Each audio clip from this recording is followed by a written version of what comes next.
Salam. Oke, mari kita baca sama-sama 2 Korintus pasal 3 ayat 2 dan 3.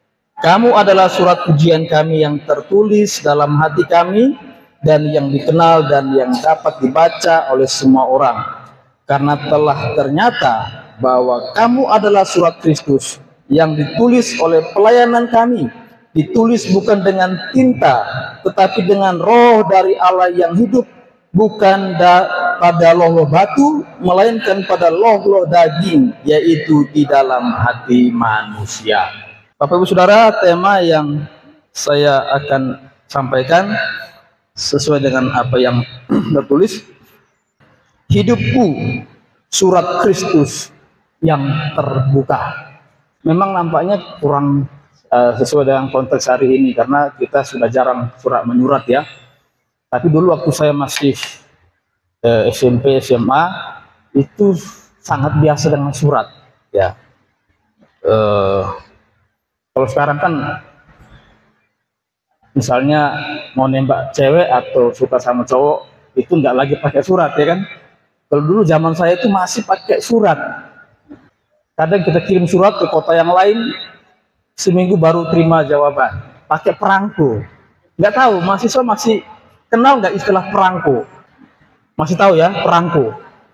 Iya, ada perangko 750, 1000 gitu-gitu ya. Jadi yang menentukan surat ini sampai dengan cepat itu perangko yang berapa, harga berapa, iya kan? Nah gitu. Jadi ada perangko ditempelkan di surat itu. Dulu zaman saya masih begitu ya. Kalau zaman mahasiswa kayaknya sudah lebih modern, semuanya digital ya. Kalau suka sama yang lain pakai WA, ya kan? Nah, apalagi kalau orang Batak yang jatuh cinta, aku cinta padamu. Ada pertanyaan? Nah, gitu ya. Jadi langsung dia. Jadi pakai WA, ya.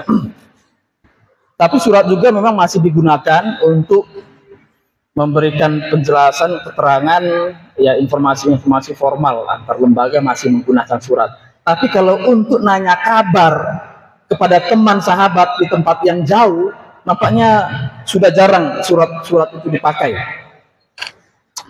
Ibu Saudara, pada waktu itu sangat biasa orang-orang itu membawa surat, ya, surat pengantar untuk memperkenalkan diri kepada satu kelompok.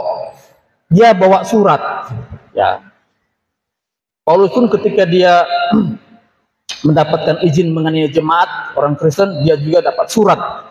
Ini semacam satu pendukung untuk sebagai sebuah legalitas dia memperkenalkan diri tentang siapa dia, dan juga legalitas untuk melakukan sesuatu. Nah, pada masa itu biasa menggunakan surat. Dan kalau kita membaca surat-surat Paulus yang jumlahnya sekitar 13-an begitu ya, ternyata waktu itu bukan hanya Paulus yang suka tulis surat ke Filipi, ke Kolose, Tesalonika, tidak. Banyak surat-surat berseliweran waktu itu. Dalam konteks ini memang ada guru-guru palsu juga yang membawa surat rekomendasi untuk menjelaskan otoritas dia dan pengaruh dia. Ya. Saya coba baca pasal ayat 1 ya, menggunakan terjemahan firman Allah yang hidup. Di situ dikatakan begini. Ini kan hanya ayat 2 dan 3 ya. Ayat 1-nya dalam terjemahan firman Allah yang hidup dikatakan begini. Apakah kami mulai menjadi seperti guru-guru palsu yang tentunya bercerita kepada saudara sekalian mengenai diri mereka sendiri dan membawa surat pujian yang panjang-panjang?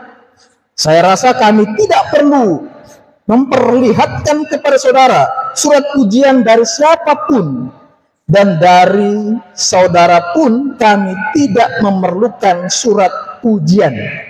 Nah, jadi konteksnya waktu itu ada guru-guru palsu yang menjadi seteru Paulus, dan mereka memberikan atau menyebarkan informasi tentang atau meragukan otoritas Paulus sebagai rasul. Ya. Dan datanglah guru-guru palsu ini, mereka mencoba untuk menyingkirkan pengaruh-pengaruh Paulus dengan membawa surat rekomendasi, begitu ya, Bapak Saudara. Nah, Paulus katakan di ayat 2 tadi, kami nggak perlu surat. Surat kami itu adalah kamu, jiwa-jiwa jemaat Korintus itu, jemaat yang didirikan oleh Rasul Paulus. Ya, kamu adalah surat pujian kami yang tertulis dalam hati kami.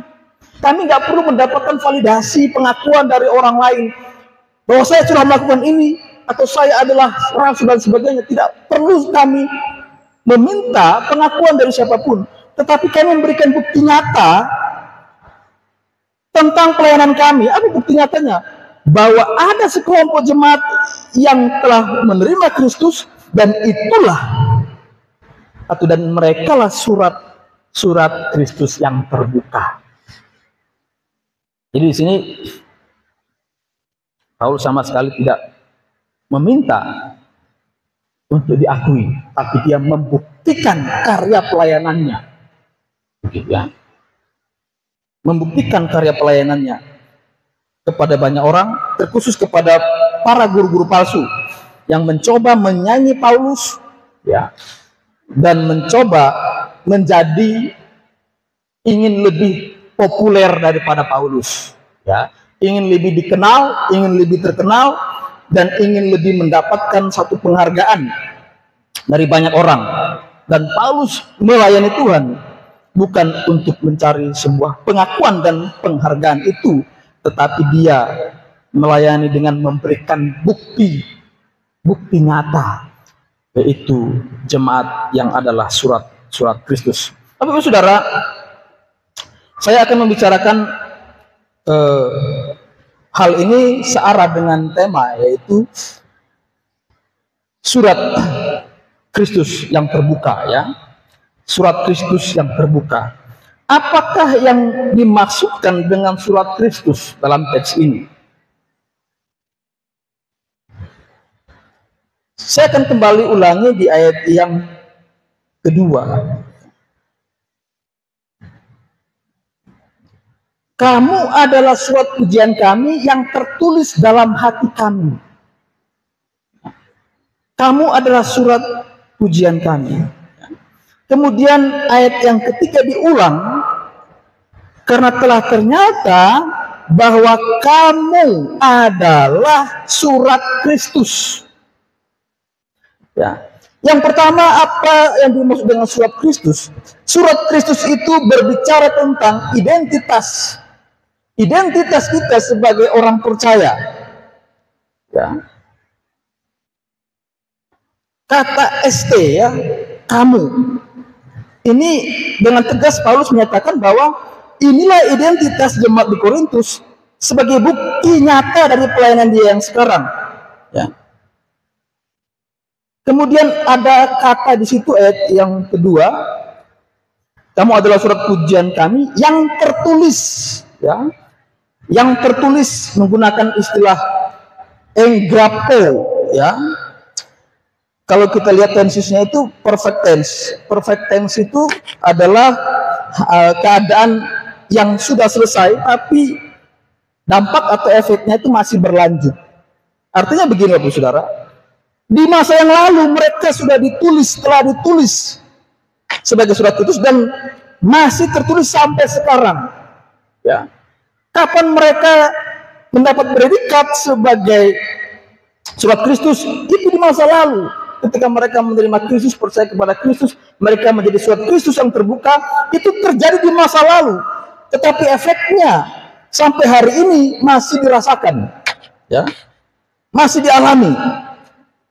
Dalam konteks ini, jemaat adalah surat-surat yang terbuka. Surat Kristus. Bapak Ibu Saudara, sejumlah mahasiswa akan diutus melayani, ya kan? Kemudian tingkat 1 akan diutus juga pelayan tim kampus kedua. Jadi ada 3 tim, 4 tim ya Pak ya, yang antar semester ya. Ada 4 tim Sumba, Sumba Barat, Sumba Timur, Sulawesi, Jawa. Ya, Sulawesi itu di Gorontalo, Jawa itu di Solo, ya. Nah, jadi ada yang ke Solo, ada yang ke Sulawesi, ya. Solo dan Sulawesi, ya. Bapak Ibu Saudara, semua dosen, staf, dan mahasiswa yang diutus, mereka harus tahu dan yakin bahwa mereka adalah surat-surat Kristus yang terbuka, dibaca oleh semua orang. Dimana ketika orang lain melihat mereka, mereka harus melihat Kristus. Itu status, Bapak Ibu Saudara. Ya, jangan seperti teman saya dulu. Ya, diutus ke Toba, tim saya, ya. Sampai sana teman saya ini diutus satu semester, pembinanya Pak Pamuji. Sampai sana teman saya ini kerasukan. Harusnya dia melayani jemaat, malah jemaat yang melayani dia. Ini kisah nyata. Bapak Saudara, ini saya tidak karang-karang. Surat Kristus yang terbuka dibaca. Jadi bukan surat. Maka saya kasih tema itu, hidupku surat Kristus yang terbuka. Surat itu bisa dibaca kalau dibuka, bukan? Bukan? Bukan. Surat itu bisa dibaca kalau terbuka.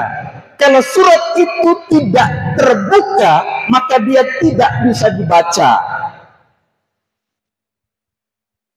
Kalau dapat surat dari bank atau dari mana kepada pimpinan Institut Surga Indonesia, kita tidak tahu apa surat ini. Supaya kita tahu harus kita buka, kan?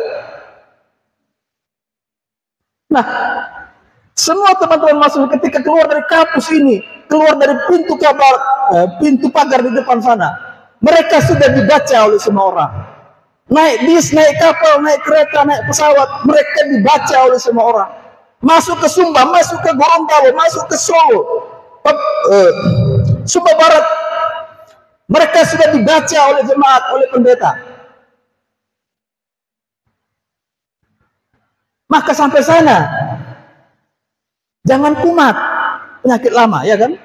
Jangan masalah-masalah di asrama yang dulu pemalas, ya kan? Sampai tempat pelayanan mainan HP terus, ya kan? Jemaatnya itu pengen cerita tentang sholat gerasi seperti apa. Mahasiswa asik main HP gitu. Gimana ini? Suratnya ditutup, ya kan?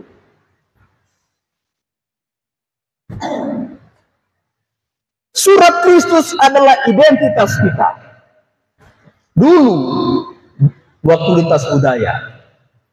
Ya, di sini ada mahasiswa lintas budaya, saya, Bu Nia, Pak Teguh, Pak Andre Yonatan. Asrama kami itu bukan di sini, di sana, di kampung sekitar Unur Jempat ini. Ya kan? Di sana. Ketika kita keluar dari pagar ini, kita sapa semua tukang beca. Selamat malam Pak, selamat malam Pak. Ya kan? Sampai bosan mereka disapa terus, ya. Tapi kita tidak bosan-bosan menyapa terus. Waktu Lebaran kita kunjungi mereka. Ya kan? Ya enggak semua, tapi kita kunjungi beberapa keluarga. Kita dikenal. Oh, ini masuk, ini orang gereja gitu, ya. Dan sebagainya. Mereka melihat diri kita. Kita surat yang terbuka. Kita harus memperlihatkan Kristus. Bagaimana Injil bisa diberitakan kalau kita sendiri dengan sikap kita sudah menjadi tembok, ya kan? Ini penting, ya. Makanya tim yang akan merangkap bersama saya, ya kan? Ada 4 orang.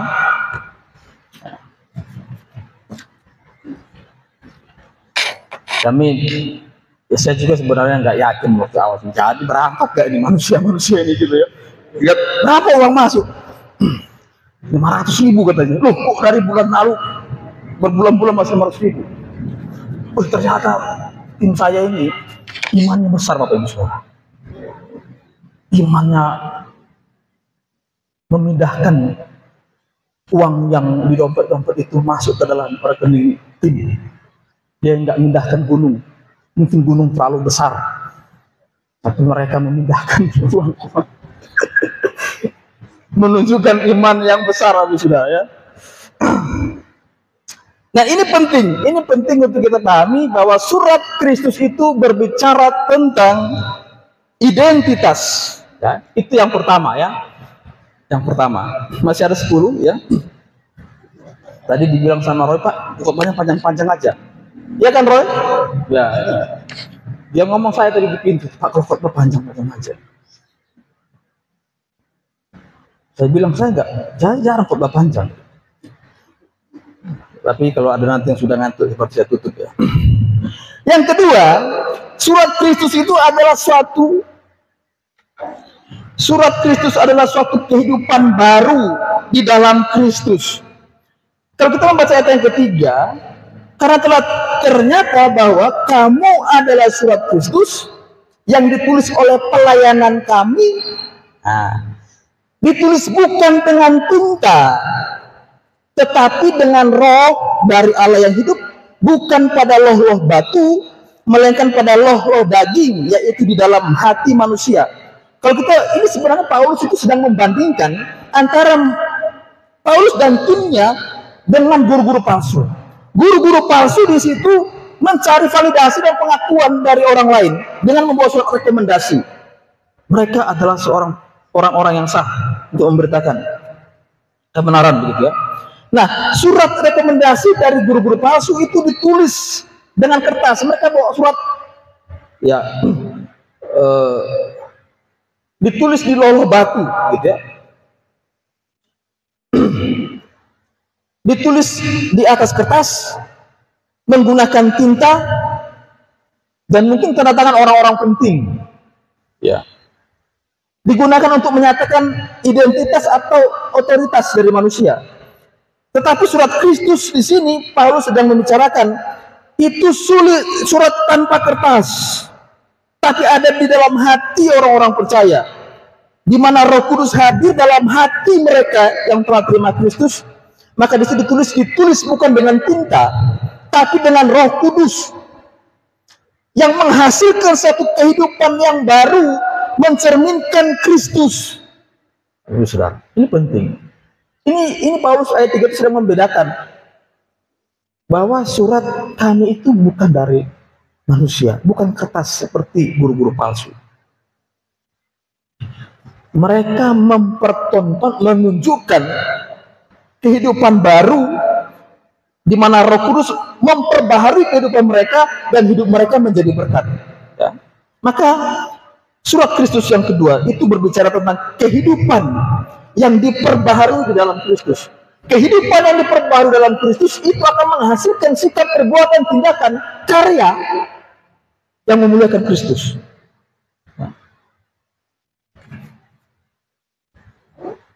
Tentu Bapak Ibu Saudara sering mendengar kisah tentang Mahatma Gandhi ya, di mana ketika dia menyampaikan pidato di depan ribuan mahasiswa Kristen di Kolombia, ya, dia pernah berkata begini, seandainya kekristenan hanyalah khotbah di bukit, maka saya telah menjadi orang Kristen. Tetapi karena orang-orang Kristenlah, maka saya tidak mau menjadi Kristen. Ajaran Kristen Mahatma Gandhi suka, khususnya Matius 5-7 tentang khotbah di bukit. Sangat diberkati dia dan ingin mendalami. Tapi ketika dia mau masuk gereja, yang waktu itu mereka dikuasai orang-orang Inggris, masuk gereja, mereka Mahatma Gandhi ditahan, tidak boleh masuk karena tempatmu bukan di sini. Saudara, ini menjadi satu cerminan. Ternyata orang-orang percaya tidak menunjukkan satu sikap sebagai orang-orang yang telah diperbaharui oleh Tuhan.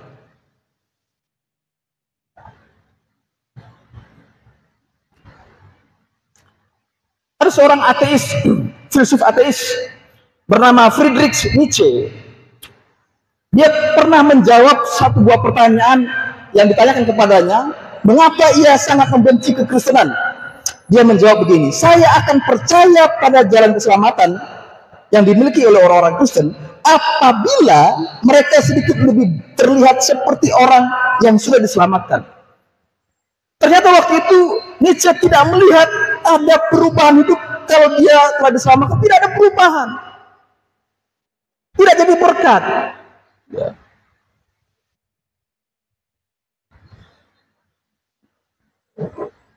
Kalau kita tahu status kita adalah orang yang telah menjadi surat Kristus yang terbuka, maka hidup kita haruslah satu kehidupan yang terus-menerus diperbaharui oleh Tuhan. Dimanapun kita berada, kita harus menjadi berkat. Kita datang membawa damai, bukan membawa kekacauan. Datang kemanapun kita membawa sebuah keutuhan, bukan membawa perpecahan. Ya. Saya pimpin tim antar semester itu sejak tahun 2012, waktu saudara. Pertama kali saya bawa tim itu, saya sebagai pembina itu tahun 2012. Waktu itu tim yang saya bawa itu dari I3 ke daerah Toba Samosir.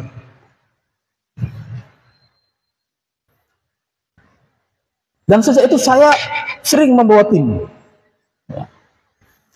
Persoalan itu yang paling sering kali terjadi dalam pelayanan tim itu adalah ketidakkompakan atau ketidaksehatian di dalam tim. Ya, itu persoalan. Misalnya ada 4 nih, woi si ini dengan nggak cocok, ini dengan ini nggak cocok. Ini nggak cocok sama pimpinannya nggak, wah, sudah kalau udah begitu. Sering kali terjadi apa? Ya ada yang mementingkan ego-ego, ya, ego-ego sektoral, ya. Banyak persoalan terjadi. Jadi sebenarnya dalam pelayanan tim itu, ya, yang sering kali saya alami itu sebenarnya masalah itu bukan dari luar. Sekali lagi saya katakan, bukan dari luar. Dari luar ada, ya. Ada juga tim yang sampai nggak punya uang untuk pulang, ya kan? Akhirnya mempertambah waktu di sana sampai nunggu dapat uang pulang. Tapi selama saya bawa tim itu seringkali persoalan itu ada di dalam, ya, ketidakharmonisan antar satu dengan yang lain di dalam tim. Awalnya kompak, waktu di kampus cari dananya semangat, kompak, persiapannya kompak, sampai dapat pelayanan. Baru muncullah gesekan-gesekan. Ya. Itu pengalaman saya, ya. Bukan berarti kalau gitu Pak nanti tim yang diutusin nanti akan bergeser semua. Ya saya tidak berharap begitu. Ini kan saya cerita pengalaman. Ya. Kisah nyata, Bapak Ibu Saudara. Seringkali itu terjadi. Ya. Dan iblis memakai cara-cara seperti itu supaya tim itu tidak kompak. Dan pada akhirnya pelayanan mereka tidak menjadi berkat. Sebagai orang-orang yang hidup dalam pembaharuan, kita harus terus-menerus mengalami pembaharuan, memperbaharui diri kita, karakter kita, ya. Karakter kita harus serupa dengan karakter Kristus. Yang ketiga, surat Kristus itu berbicara tentang alat Tuhan untuk melayani.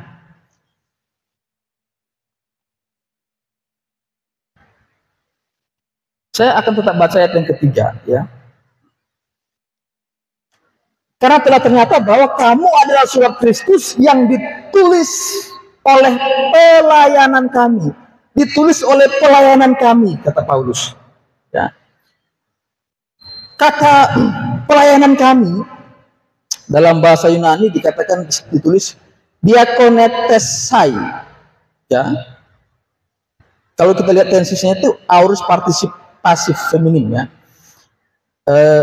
Di sini yang aktif adalah Paulus dan jemaat itu adalah orang yang dilayani. Di sini Paulus itu sedang memberikan penjelasan, menyebut dirinya bukan aktor utama dalam pelayanan, bukan penulis utama, tetapi hanyalah pelayan yang menyampaikan atau melakukan tugas sebagai alat Tuhan. Ya, maka dalam konteks ini Paulus itu hanyalah alat Tuhan yang dipakai Tuhan untuk melayani. Dia hanyalah alat semata. Kalau ada yang sesuatu pelayanan yang memuliakan, Kristus yang dimuliakan, bukan Paulus yang dimuliakan. Hanya Paulus itu hanyalah alat. Ya, kita semua tim antar semester, tim kampus itu hanyalah alat Tuhan di dalam mengambil bagian dari pekerjaan Tuhan. Ya. Jadi nanti kalau misalnya di pelayanan mahasiswa KKR di lapangan banyak yang bertobat, jangan bilang saya sudah mempertobatkan 50 orang.